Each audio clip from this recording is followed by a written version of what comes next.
Good afternoon. My name is Rob Rios, and I'm the Leadership Development Coordinator for New York State PTA. Yes, and I'm Patrice Racklin. We welcome you. I'm the Resolutions Coordinator for New York State PTA. And we're here to talk about school aid and support for your students. So, Rob, tell me a little bit about supporting school aid. How's the proposal? Is it good? Is it bad? What do we think? Patrice, it's good that you asked. You know, everybody's raving. The foundation aid was passed. We have the assembly. We have all the votes. So yes, the executive budget did increase school aid by 2.1 billion, which is about 7.1%, including the 1.6 billion of foundation aid, and another $466 million in other programs, full funding for expense-based aid. But again, remember, foundation aid doesn't cover all the districts and their basic needs. So we do have to talk a little bit about expense aid that is needed and should be appropriated. So please make sure. What is an expense aid? Before you go on, tell me that, because I'm unsure. So expense aid is usually expenses that are outside of the not covered by foundation aid. I mean, they could be anything specific to your district or to your district's needs as well. So we're talking like transportation, special education, library materials, technology, things like that, right? Correct. Things that we typically say are not earmarked, but these are expense aids that you remember a few years back, or when Cuomo was there, he tried to actually bundle some of these expense aids into one single bucket. So like the BOSIS program. So it's very important to make sure that you are aware of what those expense aids are, because they can be budgeted or cut. So yeah, I'm really happy that you said that. And I know that we also strongly support the fact that this current proposal does give each district a minimum year-to-year foundation aid increase of 3%. So I think it's wonderful. One more thing, Patrice, to remember too, that this is all being phased in. So not all the foundation aid will come in. So depending on the district that you're at, if you're part of the Big Five, there's a higher percentage. So not all the funding will be there. It'll be phased in over a few years. It's good to know that. So I have to go to my own district to find out exactly how much and what the phase in might be. Correct. But we have some sheets that can provide that information, or the school runs as well. So wonderful. The information is available. What other support aid is there, Patrice? Can you tell me about some of the other? Yeah, sure. We are very fortunate that there is funding for after-school programming, some early college, high schools, and P-Tech programs, and of course, always community schools and the Smart Schools Bond Act. These programs, after school, etc., are really important to children and parents. They provide a place for kids to go. The P-Tech programs provide great learning experiences. So these kinds of things we're really behind this. This is wonderful.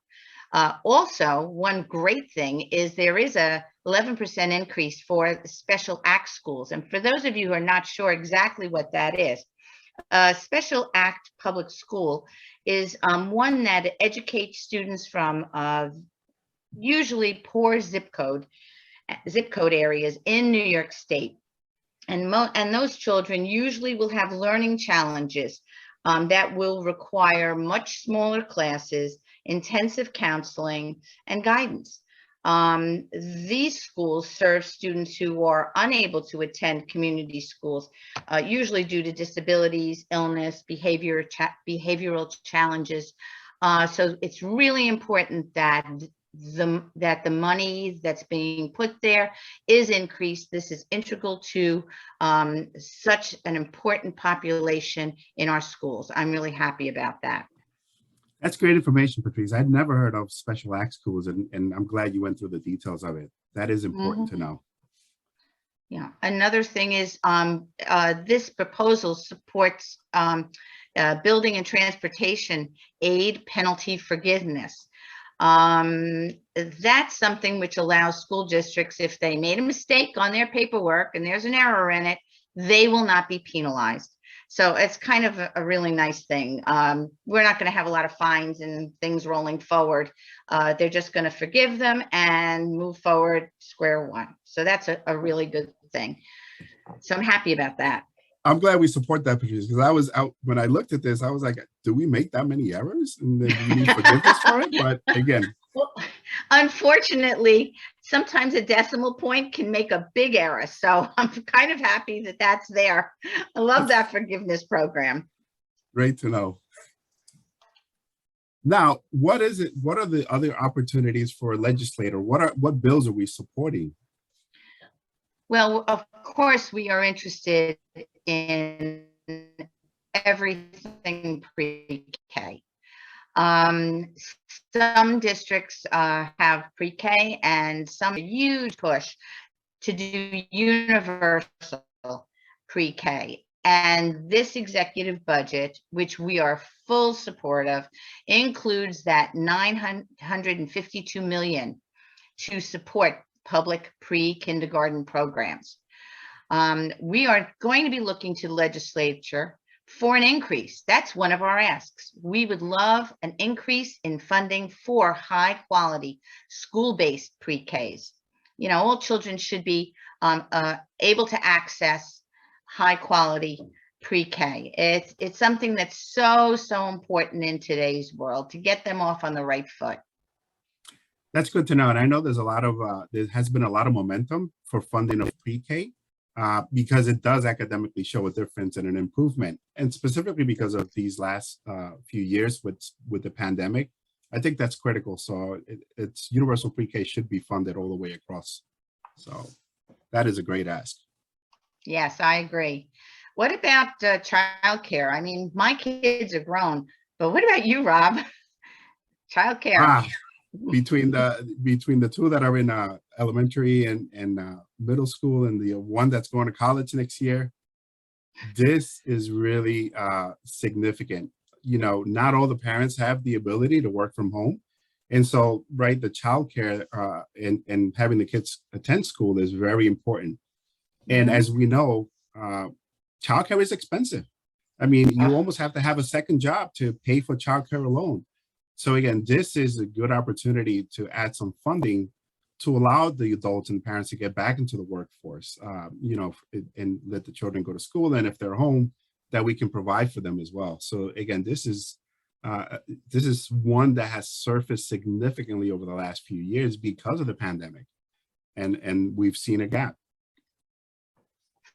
Yeah, many families have faced a decision. Do I stay home, watch the kids and have issues, or can I, you know, have great childcare?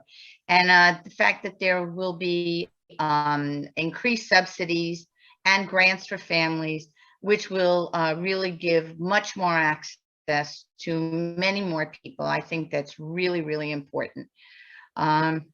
It gives our earliest learners the support they need, and it gives the families of those children their support.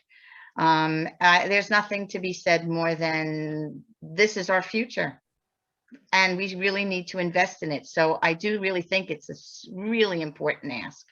I think we're very fortunate that the budget has kind of come out. We're supportive of everything there, but our two asks, the pre-K and the childcare, are so integral to really completing the package. Yeah, and just a footnote on the corporate side, we know that you know, there has been a lot of support for leave and for you know, stay at home and extended you know, leave. So this is again just a good opportunity to catch up with childcare. I want to thank you and urge you to support the budget and to advocate for funding for pre-K and high quality pre-K and funding for childcare. Yes, thank you again for joining us. We'll see you at our Lobby Hill to advocate for and with our legislators. So thank you again for joining us this evening. Good night.